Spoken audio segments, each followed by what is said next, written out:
ভাই রে নিয়ম রে নিয়ম, ভাই রে নিয়ম রে নিয়ম, কি নিয়ম যে তোরা ভাই করস উপদেষ্টার পুতেরা। আমরা যারা প্রবাসীরা বাংলাদেশকে সচল রাখছি রেমিটেন্সের মাধ্যমে, তাদের পিছনে নিয়ম বর্তে মন চাই। আমরা নাকি নিজেদের দেশে গেলে, বাংলাদেশে গিয়ে আমাদের কেনা মোবাইলটা নাকি রেজিস্ট্রেশন করতে হবে 57% ট্যাক্স দেয়া, মানে 2 লাখ টাকার ফোন তাদেরকে 1 লাখ টাকার উপরে দিতে হবে, রেজিস্ট্রেশন করতে হবে।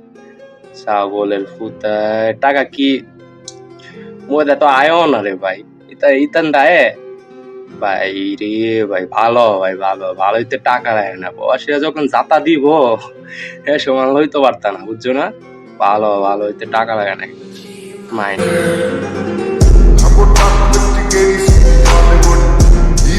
ਮੁੰਡਿਆਂ ਦੇ ਸੋਹਣੇ ਬਾਲੀਵੁੱਡ ਮਿਊਜ਼ਿਕ ਦੀ ਵੇਵ ਵਾਲਾ